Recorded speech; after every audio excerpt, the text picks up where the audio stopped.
Evening again, and welcome to another edition of the Magpie Circle podcast. I hope you enjoyed Blackpool and Fleetwood. Are you all? Is anyone still in Blackpool? I guess have you all made it home safely? We'll be hearing about Stell and Dave Bracegirdle's night out on the town on Blackpool seafront. BBC Radio Nottingham raiding the piggy bank for expenses. I'm not sure whether they got a fish and chip supper or not. We'll be hearing from Mark very shortly on that one. Depending which way you cut your statistics, since Salford, 2 defeats in 14, 5 points out of the last 12. You choose which one you want.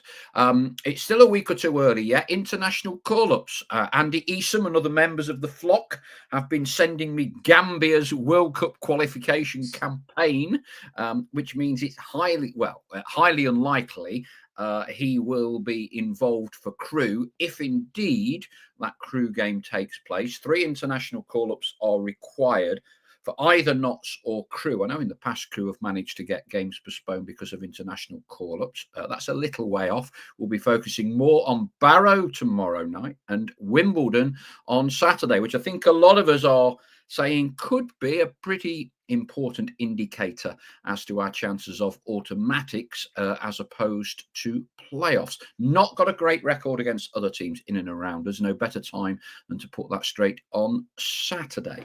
And also, I saw something on Facebook, All Knots Are We today, which I thought was very good about your match day routine as a youngster. So, all of you who have been going to Notts for a while, jot out on the message boards any of your match day rituals, what you used to do when you was a youngster going to your first Notts games. To give you a flavour, this came from Ian Shepherd. On every Saturday morning, I used to do my paper round.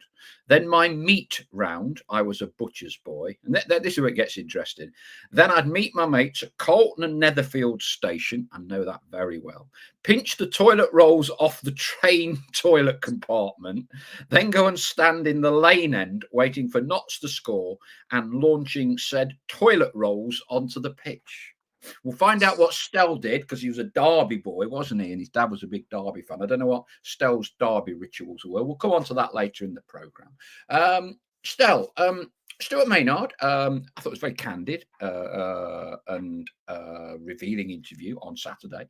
2 points lost, he said. What was your take on it all? Yeah, he was candid and annoyed at the end of the game. So I'm a little bit surprised at that, but I think he's very honest, really, in his post-match assessments. It was difficult straight after the game to sort of surmise what you felt about it because, obviously 2-1 down with a couple of minutes left to play. You're thinking we're coming home empty-handed, but the performance warranted more. We had chances to get more out of the game and probably should have got more out of the game. So a point's not to be sniffed at. It's not a disaster. Point away from home is never a problem if you can't win the game. They managed not to get beat when it looked like they possibly could have been with not too many minutes to go. But yeah, frustrating because we played better. You spoke earlier on, Paul, about the 5 points out there, last possible 12.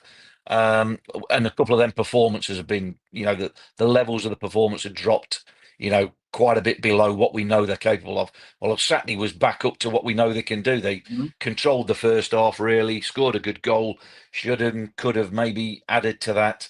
And early in the second half as well, I mean, a wonderful save from their keeper, Lynch, to deny Jatta. And then we sort of have a 5-minute spell where we just got caught cold a little bit. Bit of a sloppy route one goal for the soft penalty.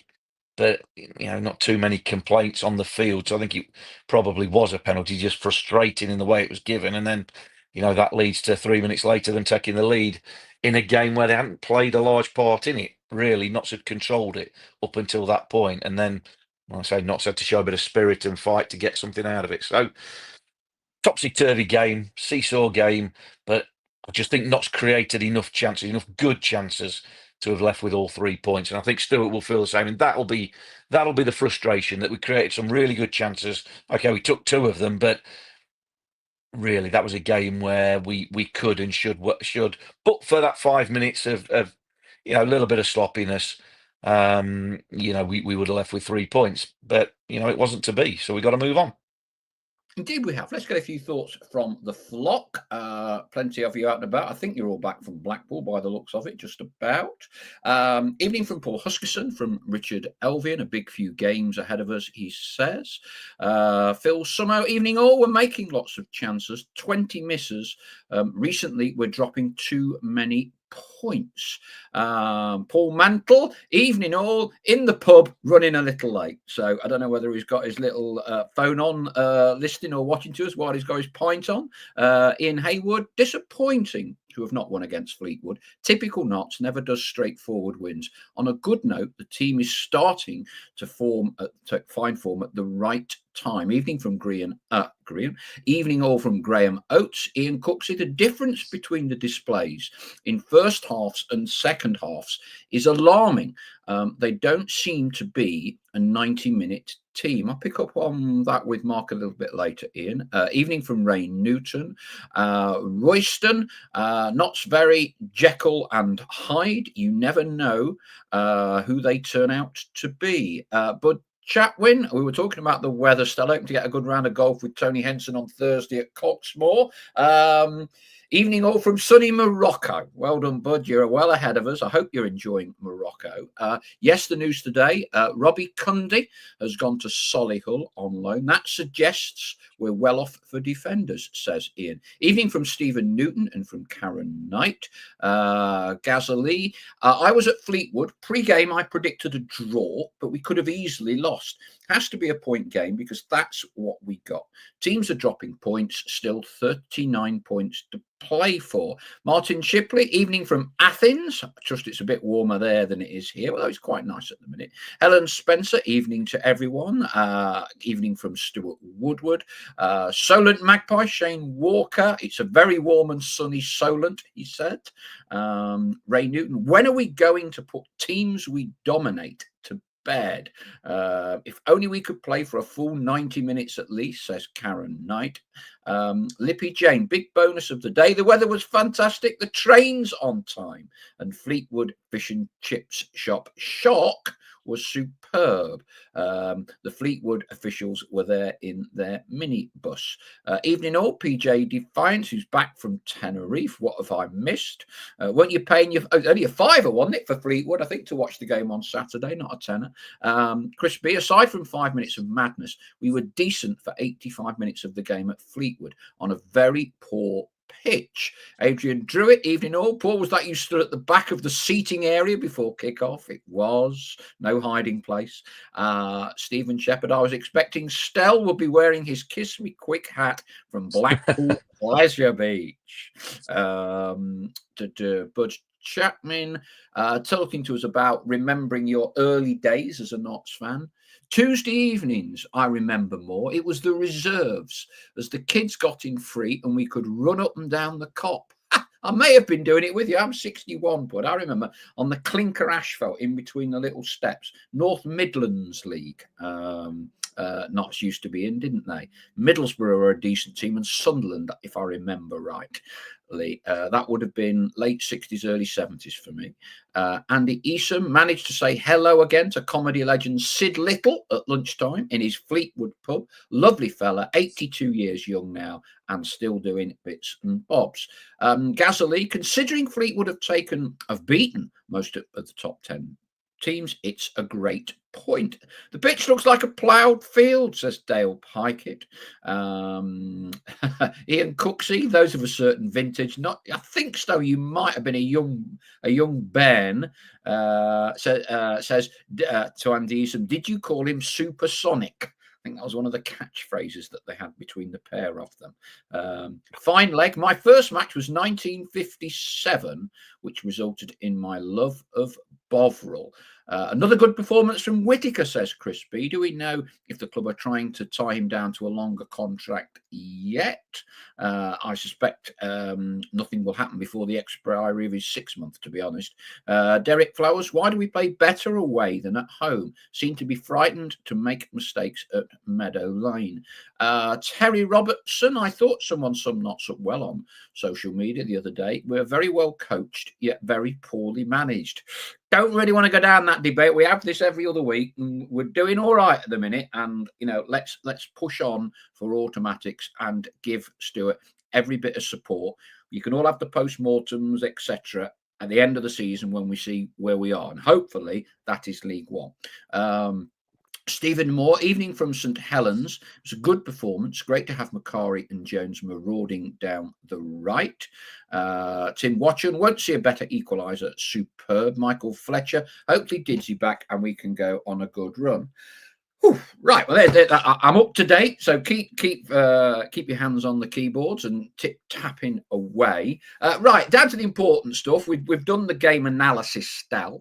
I went up on the day with Richard Stanton, so I didn't see much of Blackpool. Now, we know you went overnight, so what can you recite, if anything, about yours and Big Dave's night out on Blackpool seafront? Well, not a lot. We didn't go out on the night. We left it to a 45-minute walk on the Saturday on the day of the game, and we saw a few Notts fans there. I think the best thing I can say about it is, as of yet, I haven't come down with anything.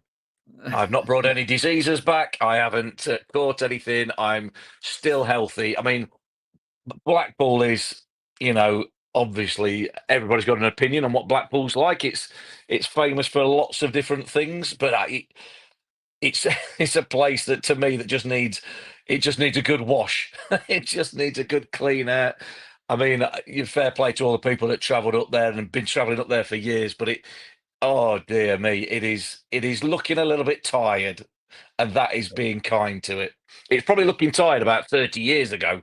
Well, I think last time I went, or previously to going last summer, but yeah, it is a tired place. But I say it's good for groups of football fans and people to go up and people like that and maybe enjoy a night or two. And I saw, like I say, plenty of Notts fans who looked like they'd enjoyed a good Friday night into Saturday morning prior to the game.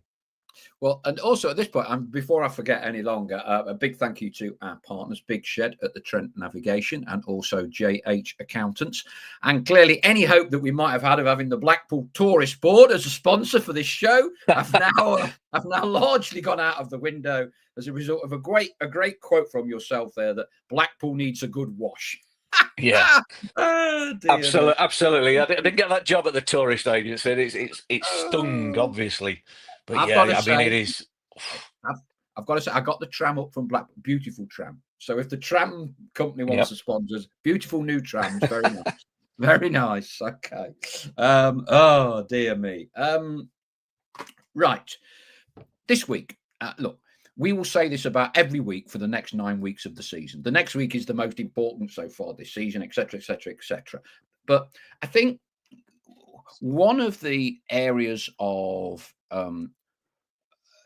improvement, shall we say, that wouldn't go amiss is Notts' record against teams in and around them in the top 6, 7, 8 positions. And we've got Barrow, and we'll talk about that as well. But do you think by Saturday night we will have a much better indication of Notts' automatic promotion credentials as opposed to playoffs in the context of playing another of our quite serious promotion rivals? You would imagine Wimbledon are going to be there or thereabouts, pushing for an automatic slot. Yeah, you would certainly think Wimbledon. They seem to have been there consistently throughout the season. Best defensive record in the division, and at home, obviously they've got a really good record as well. Yeah, look, every game is going to give us a little bit more of a clue, isn't it, as to where we think we're going to finish. But the truth of the matter is, there are that many games to be played, 13 games. But each weekend, every set of fixtures, if you have a little look through the fixture list, every team at the top, there are that many still involved in it that there's always going to be 4, 5 of them sort of playing each other, or with tricky games. Games that if it was not, you'd go, well, that's a tough game. That's not going to be an easy game. And everybody's going to be dropping points. We saw it this Saturday. Not result notwithstanding, other teams at the top drop points. And this is what's going to happen. So rather than seesawing from one result to the next and going, oh, we win a game, yeah, we're definite for promotion, automatic. We lose a game, that's it, we're done, we're not going to make the playoffs. I think you've got to take it all as a bit of a whole and go, yeah, of course, every game gives you a better inclination as to where we're going to finish. But Saturday is not defining because there are so many more games after that. It will certainly help if we could take points off Wimbledon, and obviously get the 3 points ourselves, then more than good. But it doesn't guarantee our promotion. And likewise, if we don't get anything, it doesn't guarantee the fact that we're not going to get promoted. It's a tough game. It's another tough game. And you mentioned, and people have mentioned about this results against the top 7 or 8 teams that not seem to be, hanging over them. That the fact that they don't get good results, statistically, haven't got good results against teams at the top of the table. They're going to have to improve that, obviously, between now and the end of the season, if they are going to get where they want to go. I think we were speaking off air, and we spoke for a couple of weeks about. You imagine it's going to take 80 plus points Yeah. to get I can't see it automatic. being less than 80. I can't see it. So how many more than 80, we don't know. But you would imagine the stats back it up that generally it takes over 80. And when we get into the last 10, I'll look into that in a bit more depth. But that means 22 more points from 13 games. Well, it's eminently doable. Of course it is. But it also makes it easier if you can win the games and take points off them teams in there and around you and fighting for it, because it just makes their job, even more difficult. So it's a big game. I said before Saturday, I think this next 2 weeks, well, before Saturday, 5 games in 2 weeks. I think a lot of games played, a lot of other teams will be playing games. I think there might just be, a few of them. We've said all season there's been sort of 12 to 15 teams genuinely think they've got a chance of playoffs and automatic. I think after the next couple of weeks, that might be whittled down. I think a few might just drop away. There's a bit of a gap developing just below the playoffs. I think that might just decide a few of them might be too far away. And then you are getting down to the nitty gritty of, say, the last 9 or 10 games where that is it. That is your sprint finish almost, if you look at it in terms of a race. But from a Knott's point of view, every game is a chance to pick up 3 points. And yes, Wimbledon on Saturday is a big, tough game, but do not overlook Barrow tomorrow night. It's a game where everybody will be expecting them to win. I will be expecting them to win. But it's important they do go and win it. It's important they go and get them 3 points wherever they can. It makes the point on Saturday a better point. Doesn't change the points tally, but if you draw and then win your next game, all of a sudden the feeling about the place is a lot happier. Evening all from show regular AD Clark. The promotion race is going down to the wire. May well be a good point in the final analysis. Shane Walker, remembering his early days as a Notts fan, he used to go to my nana's with fish and chips. She lived in Orange Street, don't quite know where that is. Then to the Greyhound pub with my dad before watching the Pies. There you go. 3 generations of Notts fans coming together on a match day, as it should be. Nigel Cameron says Nigel Cameron jet washing services are available. Obviously, he's going to hop in his white van and head over to Blackpool. Might be a bit of a long job, that one, Nigel. Adam Kent joining a bit late from Newark. My birthday. Happy birthday, Adam. If I knew how to get the balloons going with the hands, I would do it, but nothing seems to be happening. Yeah, so happy birthday, Adam. Happy birthday, Adam. Fancy tuning into us on your birthday evening. Nice to celebrate with 3 points tomorrow, and maybe a Traore start. How many birthdays is it, Adam? How many? PJ Defiance, is Carl Cameron available for Barrow? Don't think he is he, Stel? Most of the loan deals prohibit a loan player from playing against his parent club. Yeah, we're anticipating, and we've not had it confirmed, but we're anticipating he's not available because he is on loan. And like I say, the loan rules state you can't play against your parent club, the club that holds your registration. Yeah. Gazali, what time is Grezar on tonight? Goodness only knows what you'll get offered for that yellow shirt. Yeah, match worn. Here's the badges. Craig Ireland. There you go. That's one from the past, if you can remember Craig. Big centre half, I think he was. That's why I've got the shirt, and it does actually feel a tad loose on me. Craig Ireland was about 6'8", I think, and very wide, which is probably why there's a bit of stretchiness on it.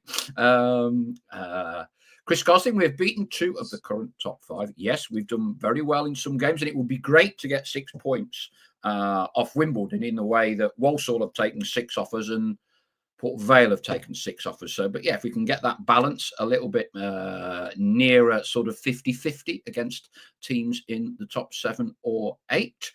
Dale Pikett, here's one for you, Stell. I would imagine you would know this, obviously. Barrow have only gained 9 points from 16 away games so far this season. There you go. Yep. The last win was September the 14th. Right. And they won 2 out of the first 3 away games. They haven't won since September the 14th, and they've drawn 3 and lost 10 on the road since then. So that's why I'm expecting Notts to win the game. But again, like any game, not going to be easy. But yeah, September the 14th, I think, last win for Barrow on the road in the league. Yeah. Crikey, yeah. And as a side note, says Dale, no train to St Pancras on Saturday. That's right. I'm going down from Grantham. I think quite a few of us are heading down from Grantham. If you live particularly east side of Nottingham, which is much quicker, just over an hour from Grantham into London, you can actually get to Wimbledon really quickly. It doesn't take too long. Gareth Jones, did Stell enjoy his walk along Blackpool seafront Saturday morning? You were spotted, Gareth Jones, member of the flock. There you go. Did he have his kiss me quick hat on? He wouldn't be admitting to if he was, Gareth. Stephen Shepherd, thanks for the Blackpool review, Stell. I've just cancelled my 2-week summer holiday. You're welcome. It'll be the best decision you've ever made. Did you upset Blackpool, or did you not play very well against Blackpool when you were playing for Derby and Notts or something? No, do you know what? Did you have a nightmare at Bloomfield Road or something? The fans give you a load of chip. Weirdly, Bloomfield Road's one of my favourite grounds. I used to seem to score there regularly, but yeah, that's as far as my pleasant memories of Blackpool end. That's it, in Bloomfield Road. The minute you get out of the seafront, oh no. We saw a queue, this was at about 11:30 Saturday morning. We saw a queue with a sign outside. What are they queuing for there? And what they were actually queuing for, we don't know. But there was a sign outside on one of the advertising boards, burger, £1.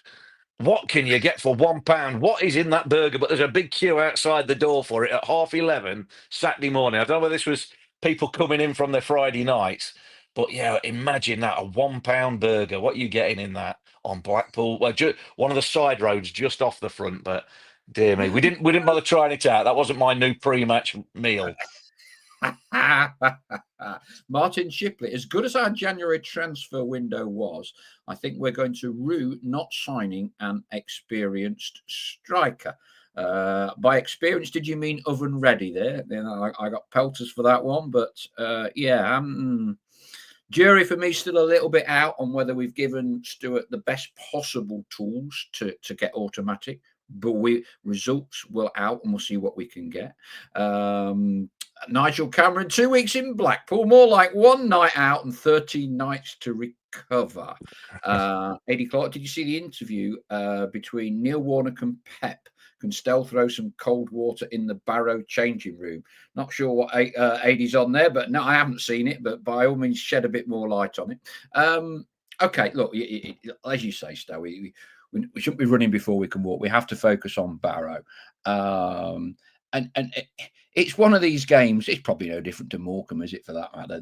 That you analyse it, you look at it, and you think, crikey, how could we not win that? We'll be doing this. They haven't done this, that, and the other. But the beauty of football is that all these stats, all these, runs of form actually have very little bearing on any one given 90 minutes, if for whatever reason Notts aren't at it, Absolutely, yeah, and this is it, and this is why we're all sat here and we're not millionaires, because we can't make a fortune from predicting football results. Absolutely. In a division where we watch, all the teams. We watch Notts week in, week out, and we watch every other team, once and twice a season. And you think, oh yeah, we look at the fixtures and we go, well, they'll beat them, they'll struggle there. That's a tough one to cut, whatever. And every week there are shocks. Every week, anybody who ever has an acca or a bet or on the football, there is a reason all these bets don't come in, week out, because results don't go with form and don't go with what is most likely all the time.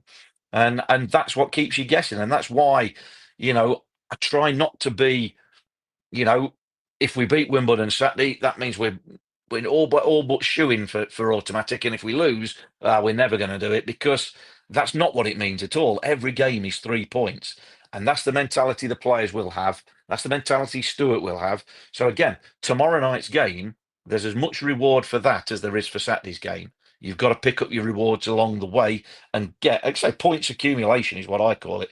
You can never, even if you lose a game, nobody takes points off you. You know, you don't lose any points, but you've got to get to where we think is 80 plus points this season. So 22 required, or more than 22 probably, but that's sort of a minimum target I think that we can sort of set.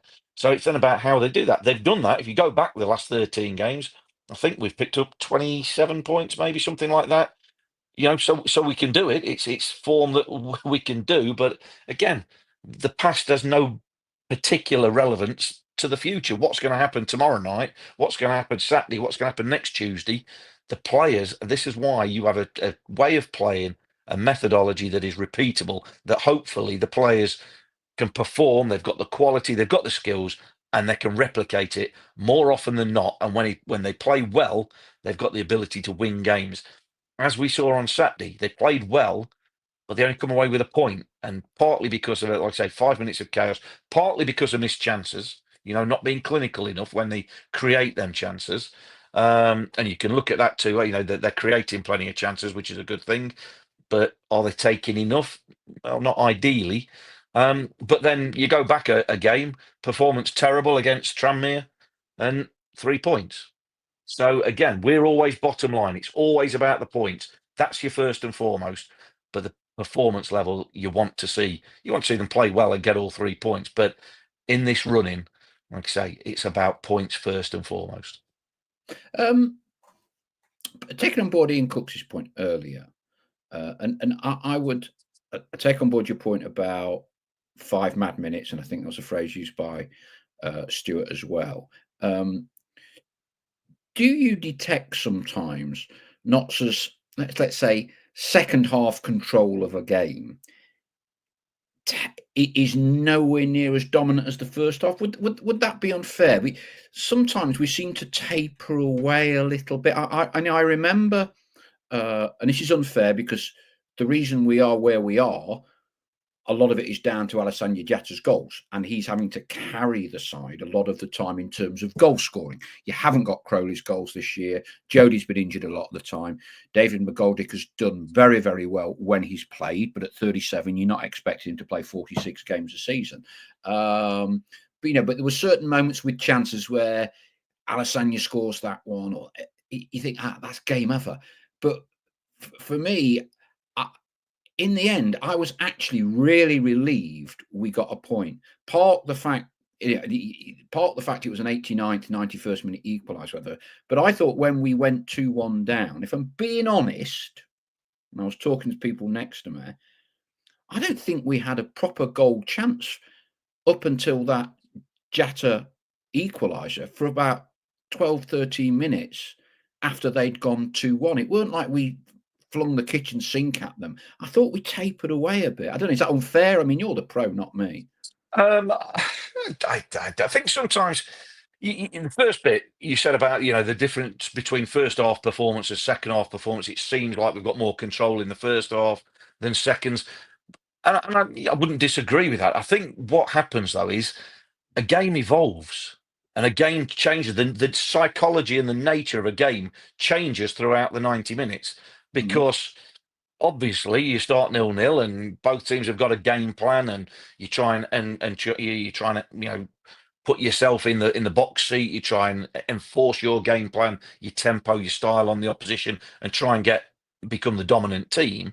But whenever goals go in, that changes what happens in a game.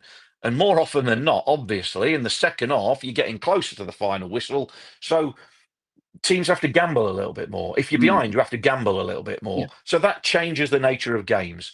And it's hard when one team's behind and chasing the game, as Fleetwood were on Saturday. It's very hard then to be good enough to absolutely control the game. Now, what they did do when we were 1-0 up, we created 2, maybe 3 really good chances and didn't take them.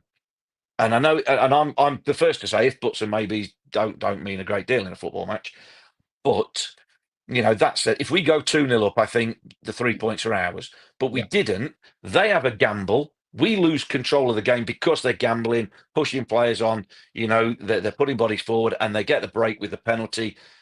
Like I say, match 5 minutes. We're not really organised. Ball through the middle, and then Graydon, Matty Platt just tries to nick in and gets the wrong side. Zach Johnson maybe isn't tight enough on the cover, and he puts them in. And then all of a sudden, 2-1. And from being 1-0 up, I'm not saying comfortable, because 1-0's never comfortable, but being largely in reasonable amount of control of the game, all of a sudden, you've got your head scrambled a little bit in that, oh, Christ, we're now chasing the game. We've got to make something happen. And then the opposition they've gone from chasing the game going, right, well, we can just sit behind the ball. We can just make it tight, make it difficult. They can have it around the halfway line, pass around there, not a problem. We're not going to let them hurt us and get them behind us. And we found it difficult for, like I say, 12, 13, 14 minutes. We didn't really create anything. We had plenty of the ball, but didn't really create anything until the equaliser, until Jatta's finished. So, but what I would say is it's circumstances of the game. When they're chasing, they're leaving more space. They're pushing bodies forward. There's more space for us to play. Defensively, they're perhaps leaving 1-against-1 in a few areas, and we've got quality that can punish them. I should have punished them, but we didn't. And if you don't take your chances when you get them, like I say, don't kill teams off, then what happens Saturday can absolutely happen week in, week out. And so it did. And again, as much as that was a frustration, you've also got to give them credit that, well, they did find a way back into the game to get a goal. They didn't create loads of chances after going 2-1 behind, but they found a chance and took it. And lovely little move down the right hand side. And I'm sure people have seen Charlie Whittaker's little flick over the top, and George Abbott. Lovely touch as well. I mean, it shows up, but he just took the pace off it before it bounced, so it wasn't bouncing up awkwardly when he took it. And as the defenders came across to close him down, that just enabled him to get his shot off before they could get a block on. Well, cross come shot, and there's Jatta doing what good strikers should do, being in sniffing for bits at the back post. And I'd say that got us a point. But it's let's put it this way, in very simple terms, without going into any depth, it's I say far easier. It is easier to control the first half of a game because generally it's 0-0. It might be 1-0 and you've got 45 minutes, 60 minutes, 70 minutes still to play. So teams aren't going gung-go in the first half, even if they're behind. In the second half, they've had half time, they've had 15 minutes with the manager, coaches and what have you, and they might have made a decision to change something tactically. They might, the position of the game, the scoreline might force the hand a little bit. And as you get closer to the 90 minutes, games, as players tire, concentration goes a little bit, but also players gamble a little bit more. The team that's behind generally gamble, cheat a little bit more, or take that attacking option. And it's like a game of poker, stick or twist sometimes. But controlling the first half is generally easier because the halftime whistle doesn't decide the game. So that's why teams are a bit more solid, consolidated, if you like, and it's not so much death or glory in the first half as you will get in the second. Very good. Nick Clark says, meant to go to Fleetwood, ended up at the Pleasure Beach first, bumped into Tyson Fury. There you go. Hope you didn't bump into him too hard, Nick, says Chris Gosling. Mark Cass, we never seem to put a game to bed. We go a goal up and seem to sit back. Unless it's Bradford, we seem to bang a load of goals in against them in the first half and game over. We'll settle for that when we go to Valley Parade, or whatever it's called now. Andy Eason, looking at the video of training from Friday, hopefully Sam Austin isn't far away from a return, and I'm hoping Didsy too. Paul says, we create so many chances that do players fall into the trap of thinking if they miss, they'll get another chance around the corner instead of thinking that's going to be my only chance, so better take it. Greza Maxwell, the Notts County shirt collector. Paul, for the shirt, hang on, let's have a read of this. A signed Cilla Black autobiography, a free floor, a bottle of Just for Men in grey, whatever that is, and a day at Costco using my discount card. You'll have to raise it a bit more, Grazza. These are very rare. Did you play I did, yeah. I played with Craig, played with Craig Island in that shirt. Yeah, horrible shirt, isn't it?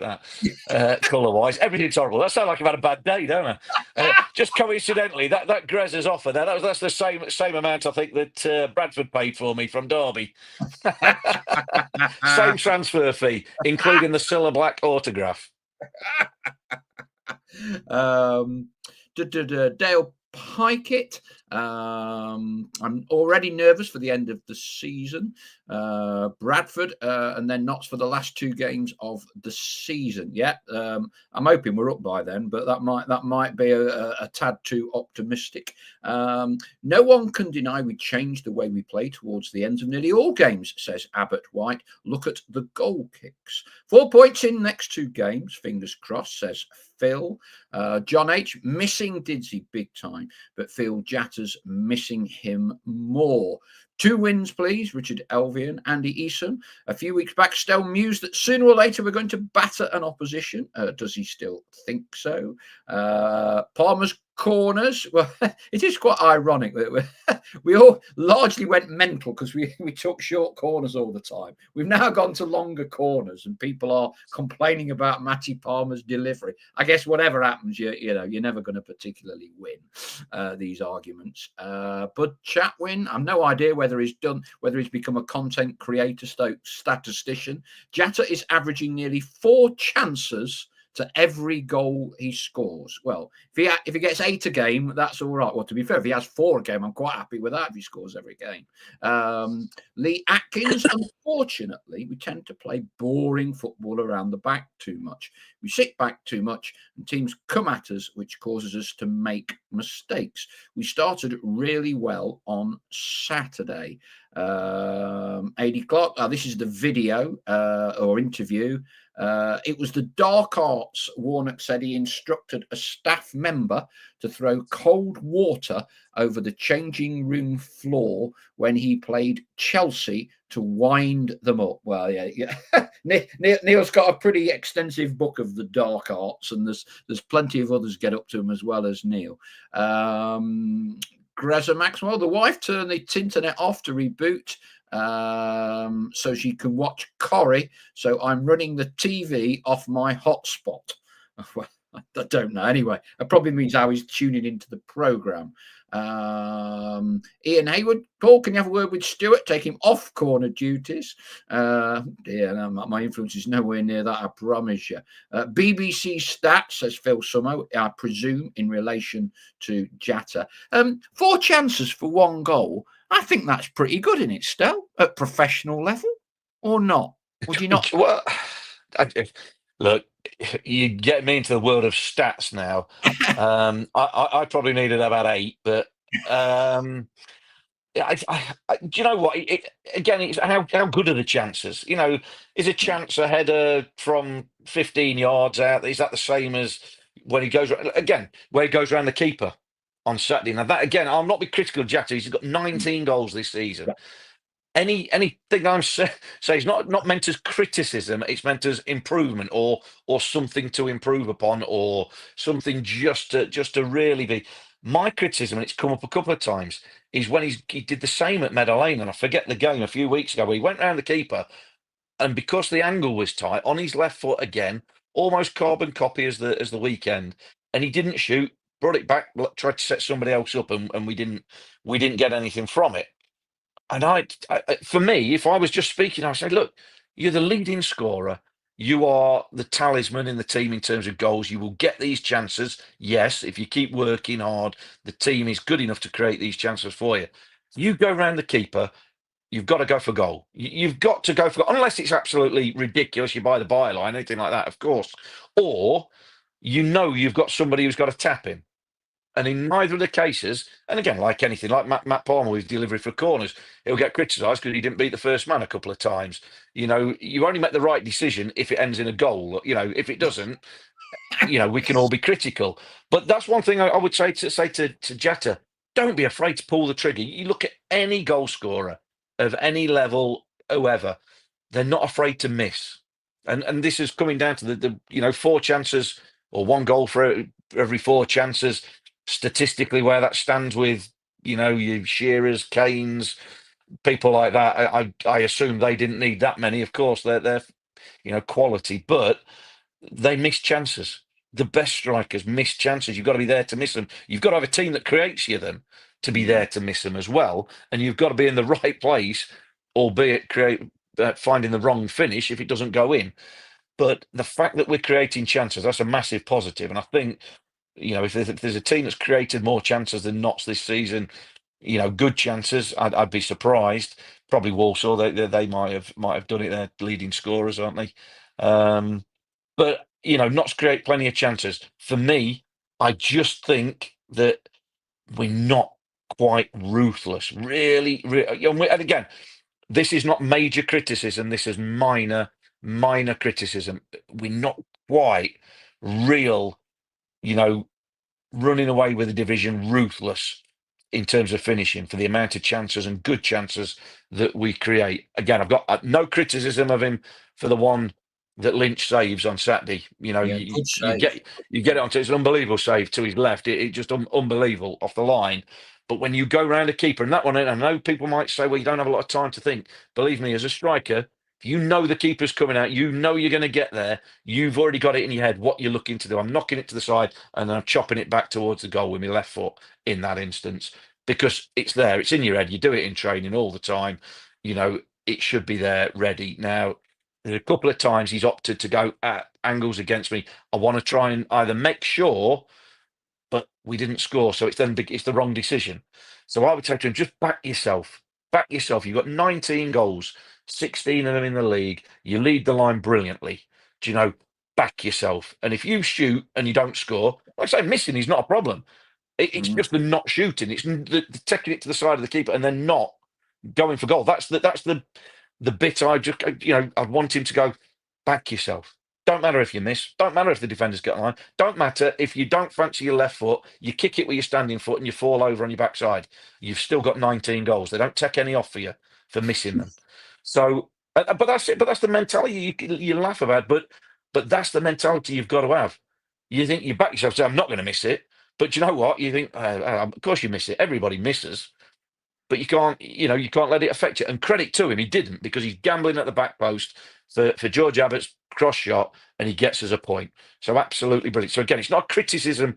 It's just something I would say, what can you add to your game? How can you improve on what has been a fantastic first full season in English football? Let's not forget that. He's going to get past the 20-goal mark this season. We touching wood, obviously. But he's had a fantastic season. That would be just a small one for me. He had the one-on-one in the first half, defenders converging on him, and he had that again. So he did have his chances. He scored one. Again, as long as he scores, not a problem. But again, that's where you're just looking at just that little bit of improvement. But it's not Alessandro Jatta's fault. Like I said, we scored 2 away from home. You'd like to think 2 away from home would win us a game. It didn't. We can improve in a few different areas, of course.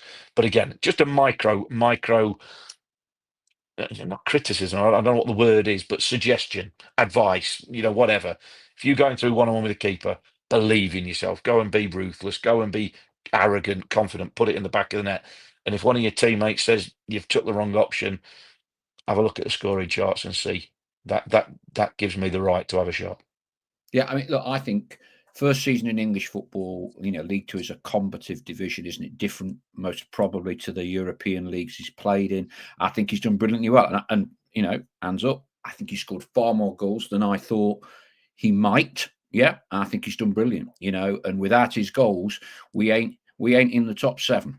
That is for sure. Without his goals, we're not in the top 7 this season. So I think he's done really, really well. And you've already pointed this out, but for me, when that cross shot has come in the 89th minute of the game, he's got the hunger, the desire, whatever you want to call it, to be closing out that far corner, isn't he? Because if he's not made the run, no one's going to particularly moan at him. Oh, I was 10 yards away. Oh, and then no chance, the ball went wide. But he's made that into, it's a great goal. The flick from Whittaker, cross shot, and he's closed that far post. I know that's where Lineker scored 90% of his goals, wasn't he? He never scored one outside the box, did he? And Absolutely. Striker's goal. He might miss some because he's raw, but for me, that was and you know this far better than me. But that for me was a real striker's instinct to score, to be there to tap the ball in. Absolutely. And to be there as well, like you were just saying, having had three chances in the game, good chances in the game, the keeper saves the one-on-one. Okay, that can happen in the first half. The keeper makes an unbelievable save in the second half from the ball that comes across. He gets a contact on it. Can't really do much more there. He was under pressure and got it on target. Keepers are entitled to make great saves. Like I say, the one where he goes around the keeper, didn't opt to pull the trigger. He could have, not I say sulk, strikers don't, you don't sulk, but you could think, oh, it's not my day today. It's not my day. It's not going to happen. And if you think that, then you don't make that run that he does make, and he gets his reward. So that's the life of a striker. You make 25 of them runs in a game. Just little. We're talking about runs. We're not talking about running from here to the other side of the pitch. We're talking about 3 or 4 yards to get away from your defender at the right time when somebody's about to put the ball maybe into an area. 24 times it won't come. But the one time it comes, it might win you the game, it might win you a point or whatever. And that is the life of a striker. And like I say, he's done fantastically well, really well. Not just his goals, he holds the ball up well, he's a nuisance, he's a big physical presence, does his defensive work as well from set pieces. So been a fantastic season, like I say. So that would just be one bit of advice from me. If you're going through, believe in yourself, be ruthless, go and be nasty, go and put it in the back of the net, and go and get 25 and 30 for the season instead of 21, 22 or whatever. Back yourself every time you go through. Here's a lovely one, just digressing about, when we grew up going to watch Not. So John H says, we lived in Sutton. Dad worked Saturday mornings, chippy dinner, drop mum off at the grandma's on Holborn Avenue off Snenton Dale. That's about 4 streets away from my granddad, when my dad grew up on Trent Road. We would wait at the rail crossing to go over that, get to the lane to see the ref put the ball on the centre spot. Yeah, well, lovely. Yeah, I mean, I used to walk through Snenton with my dad over the railway crossings past the Magpie pub, which is now the KFC, down to the stadium. So Stowe, your dad was a big Derby man. You could put that. What were you what are your first memories? Would it be, you'd have been the baseball ground with your dad? Would you? Yeah, that's right. Yeah, the baseball ground. I mean, I just remember him taking me along, but it wasn't too long. I think it was probably about, I don't know, 6 or 7 maybe when I saw my first game. I don't remember too much about it, but obviously fell in love with it, and as we all do. It's the sounds, it's the smell, isn't it? It's everything. The atmosphere is something. When you're a kid, you've not experienced it before. You've no idea what you're going on, and it's this big magical place, this football stadium. So that was it, going to Derby, and I think I remember a routine that we got into was, obviously I was playing football most Saturday mornings from a very young age, so it would be wherever I'd be playing football. My dad would generally come, and my mum maybe, and so if there was a Derby game at home, it would be sort of sometimes, depending on where we're playing, depending on how far journey away it was, it would be no sort of time for going home and getting changed or anything like that. Straight in the car, take your shin pads, boots off, stick a tracksuit on, take all that, have your football kit on underneath the change of clothes that I've got, and then straight down to the baseball ground. Like I say, parking in one of his old works car parks. I think there was not too far away, and about a 15-minute walk to the baseball ground through all the streets, Yeah, hearing all the Victorian fans terrace and all that sort of stands. thing. Yeah. Yeah. And just brilliant, just the sights and the sounds, and that became routine. I never did the away games. I was only ever a home supporter, but yeah, just brilliant. That's what you fall in love with, isn't it? Every kid, no matter where we are, whether player, not playing, or whatever, we all started as fans first, and that's the love of football. That's where it comes from. Nobody knows at 5, 6, 7, whenever you go to your first game, nobody knows what the future is going to bring. It's just a magical experience. I say the smells and it's just unbelievable. Tobacco and all that sort of thing from back in the day. The sounds, the singing, chanting, the floodlights. That was one thing I always remember. Night games as well. I used to love night Yeah. games.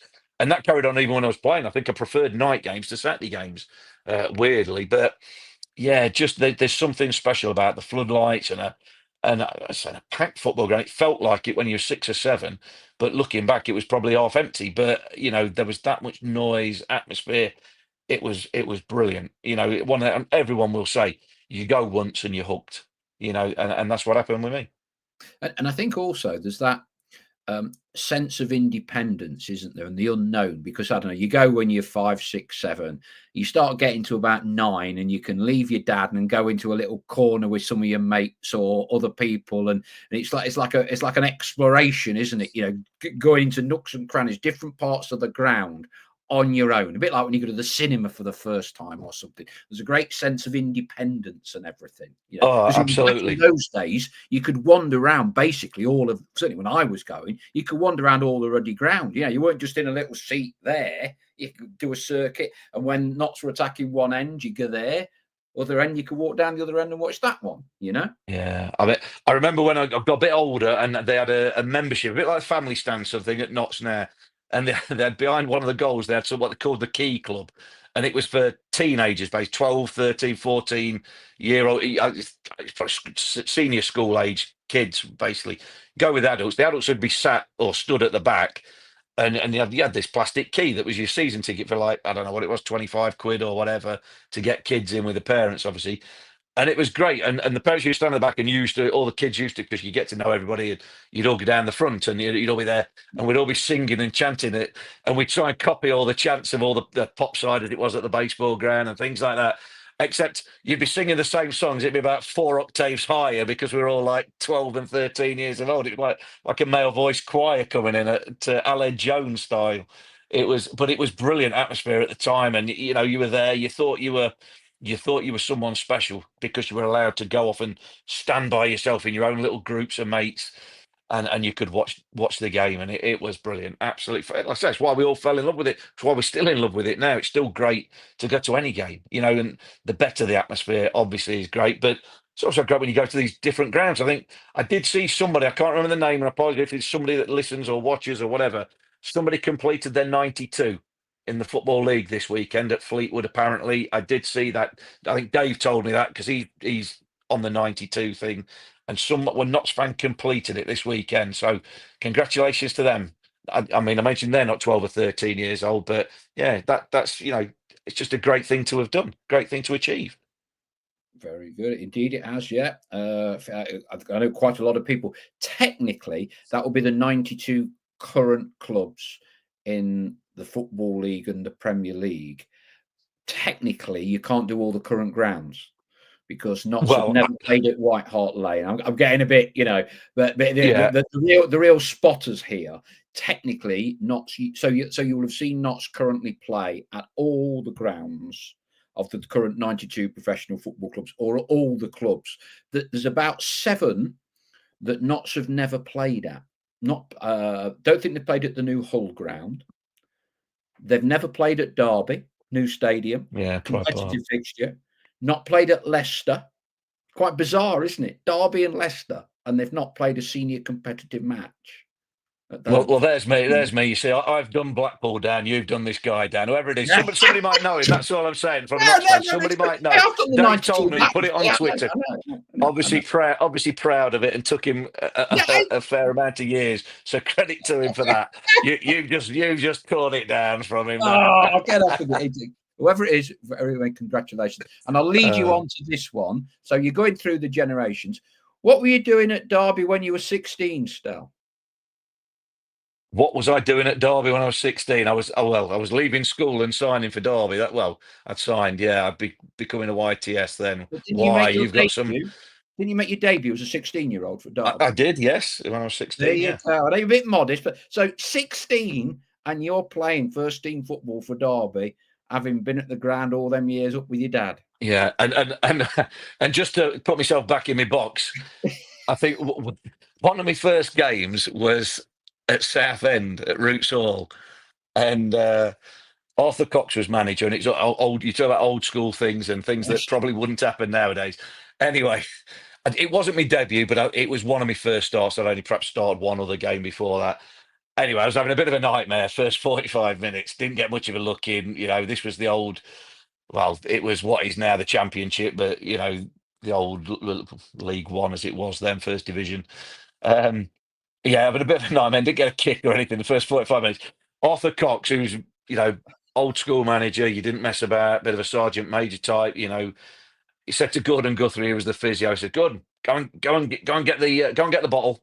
Go and get the bottle. He'd not ripped into me, not said that, but he'd like, come on, Sunshine, come and sat next to me. Come on, Sunshine, come on, you're all right. He got him. He got to come with me with a hip flash. He goes, get that down, you son, get that down, you. And I had a nip of it. I was 16, bearing in mind. I don't think I'd ever tried whiskey or brandy or whatever it was in this thing. But that's how bad my first half was. He thought he'd improve me by giving me a shot of whatever it was, neat out the hip flask. And the physio actually had a hip flask in the big box that they used to carry. Gordon Guthrie, great fella, no longer with us, unfortunately, but great fella. But yeah, that was it. I was that poor in one of my first games that the manager decided a shot of whiskey at half time would maybe. I think he thought I was probably a bit nervous or whatever it was, but yeah, a bit of whiskey might have livened me up. It didn't. I think I got brought off after about 15 minutes of the second half. But yeah, that was one of my first games. So that was the realities of 16-year-old playing in football. Yeah. You've just jogged my memory of a lovely story as told me by Trevor Christie. I think in that era, it must have been compulsory for all physios to carry alcohol in kit bags. Got some bruises. Trevor Christie said he used to get nervous before a Notts game. And so Jack Wheeler said, oh, have a sip of this. And it's got this like little bottle out of his, this is like 2:30, 2:45. Gets not a hip flask, gets like a little medical bottle with tape all around it. He says, I'm not going to drink, medicine fluid or whatever. No, he says, no, it's whiskey, just have a sip. He says, I've got the tape around it so the gaffer don't know. So like TC has like a double tot of whiskey, right? Jack Wheeler puts it back in his little thing. Off you go, don't tell the gaffer. Off TC goes and scores. So it became Trevor Christie's ritual before every Notts game. He'd have a little snorter out of a little medicine bag from Jack Wheeler. And I said, did they never find out? And T said, no, Howard never found out. He'd have gone mental if he'd known. Oh, really? I spoke to Howard years later when I was doing the big book. I said, Howard, did you know? And he looked at me. I knew, son. I knew. Yeah. Well, it's probably just as well I didn't score in that second half then. Otherwise, I'd have been doing it from the age of 16. That couldn't have gone well for me, could it?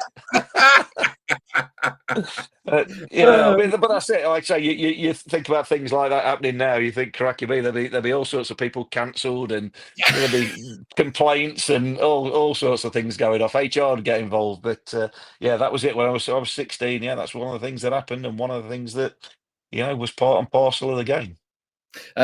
He's jogged a few more memories. Greza Maxwell, there's no improved bid for the shirt, but he does say, my first game was 1983 as a ball boy against Birmingham City in a midweek match. I have sourced the programme from that actual game, and Jimmy Cyril, Cyril, your keyboards let you down there, Greza, was a gentleman that night. I'm not quite sure. Oh, sorry. Jimmy Cyril was obviously very fatherly to you as a ball boy. I've got it. What else have we got?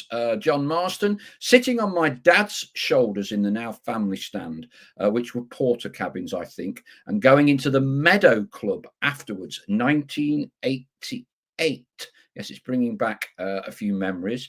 My first game at Meadow Lane, says Duncan Comrie, was in 1973. My dad gave me 50p to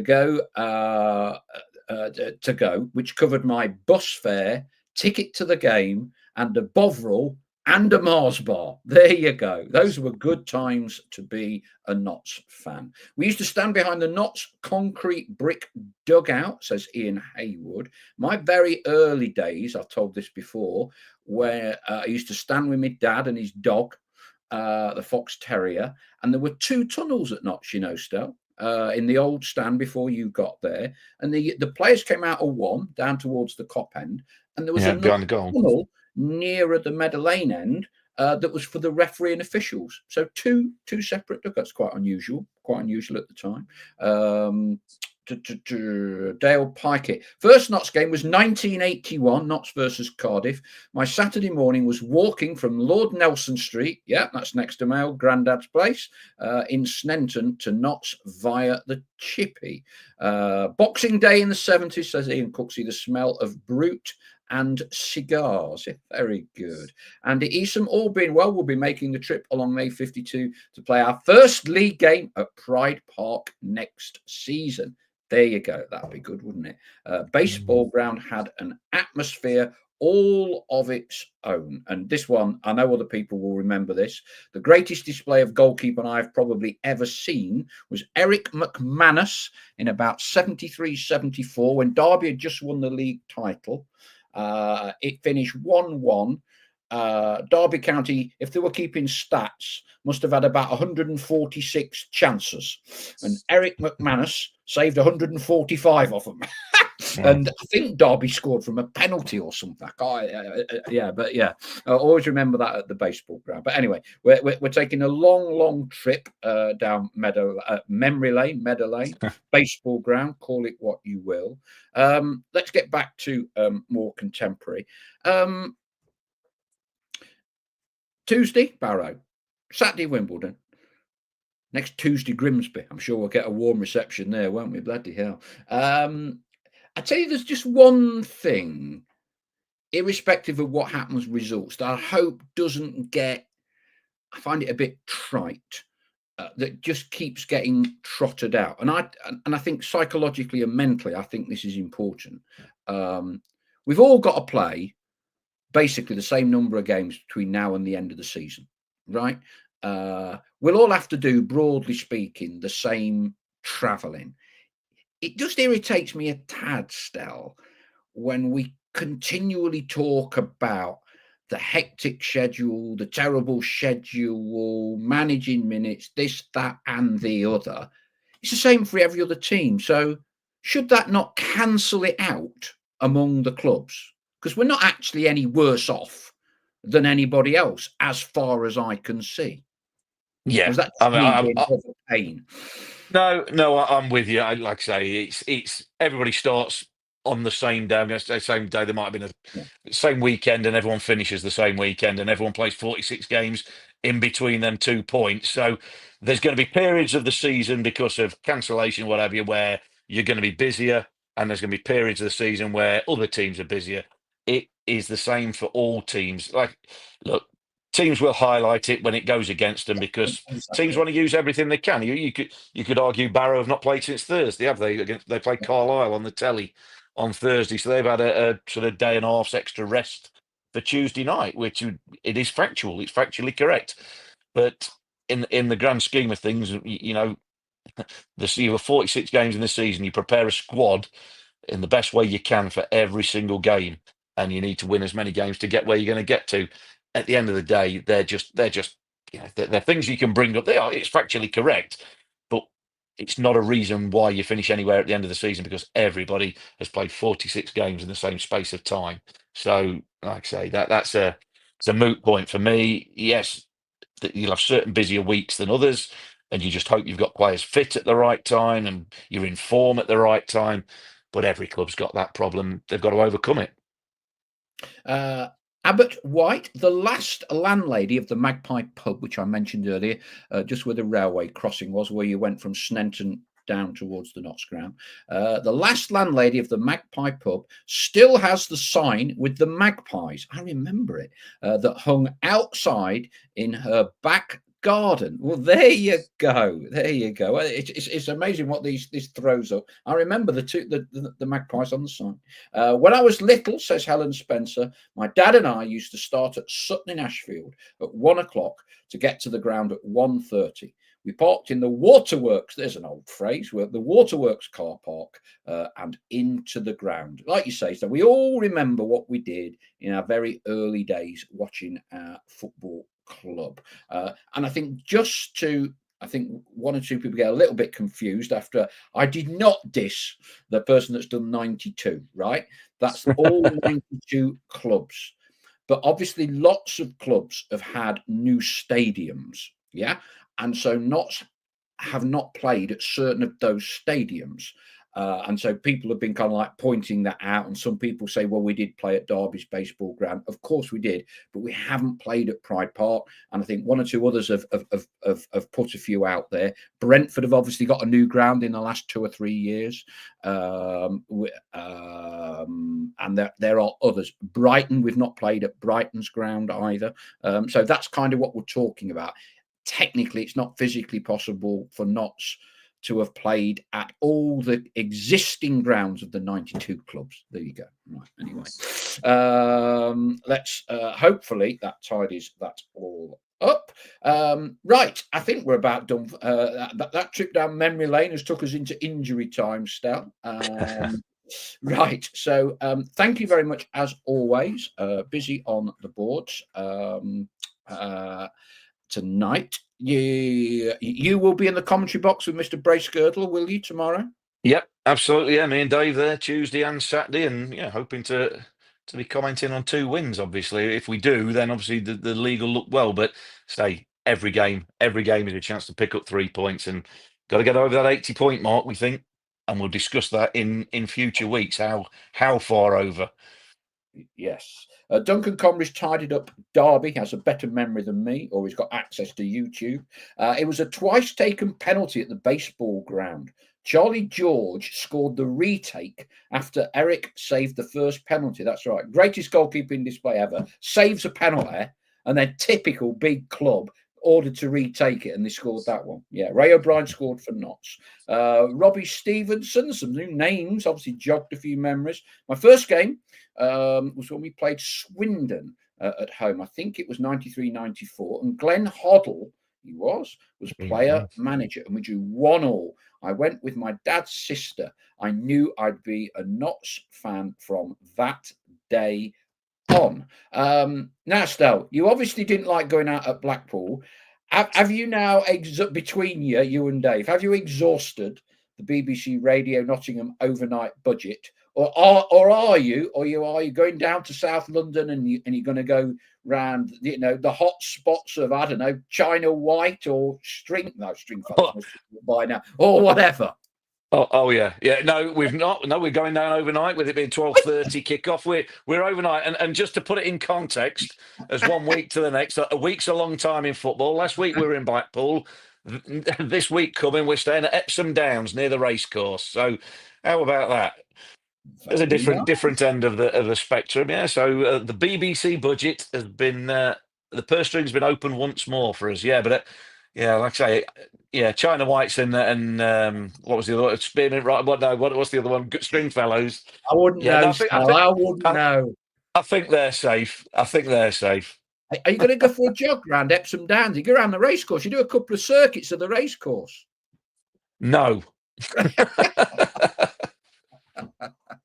Hey, have a safe trip there. But before then, let us most definitely not count our chickens. But I mean, in answer to many people's questions tonight, I would happily take 4 points from the next 2 games. If I'm honest with you, I would be very happy with that. And it's your old adage, innit? Win at home, draw away. To be honest, I'd prefer to draw with Barrow and win at Wimbledon, really, if I was going to be really picky about it. But look, as we said before, let's everyone get behind the lads. Every week, the next week is going to be the most important of the season. It is a busy time, though. Next 8 days, we've got 3 games still. So I presume you won't be staying overnight at Grimsby, will you? Or will you? No.